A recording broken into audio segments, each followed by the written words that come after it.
ইসলাম শুধু মসজিদের মধ্যে ইবাদতে সীমাবদ্ধ নয়, বরং বাড়িতে প্রবেশের পূর্বে বাড়ির মানুষদেরকে জানানো বা দরজায় কড়া নাড়া।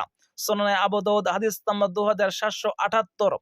জাবির ইবনু আব্দুল্লাহ রাদিয়াল্লাহু তাআলা আনহু সূত্রে বর্ণিত, তিনি বলেন, আমরা রাসূল সাল্লাল্লাহু আলাইহি সাল্লামের সাথে কোনো এক সফর থেকে ফিরে যখন শহরে ঢুকছিলাম, তখন তিনি বললেন, থামো, আমরা রাত হলে প্রবেশ করব, যেন স্ত্রীরা পরিচ্ছন্ন হয়ে চিরুনি করে নিতে পারে।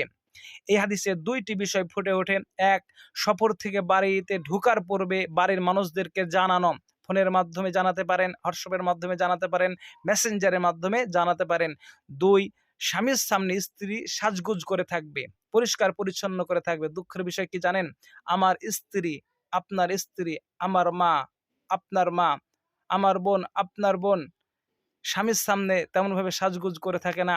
যখন বিয়ের বাড়ি যায় তখন সাজগোজ করে, যখন কুটুম বাড়ি যায় তখন সাজগোজ করে, যখন বোনাই বাড়ি যায় তখন সাজগোজ করে, যখন মেলায় যায় তখন সাজগোজ করে।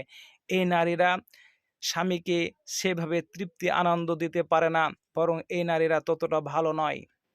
যারা স্বামীর সামনে সাজগোজ না করে অন্যের সামনে সাজগোজ করায়, এই হাদিসে আমরা বুঝলাম বাড়িতে ঢোকার পূর্বে বাড়ির মানুষদেরকে জানাতে হবে। দুই, স্ত্রী স্বামীর সামনে সাজগোজ করে থাকবে। দুঃখের বিষয় কি জানেন?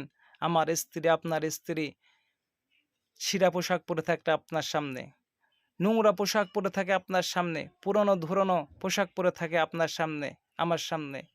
কিন্তু যখন কুটুম বাড়ি যায় তখন নতুন নতুন পোশাক তাকে তুলে রাখা আছে, সেই সব শাড়ি, সেই সব জামা কাপড় তারা পরে যায়। এরা কখনো ভালো হতে পারে না।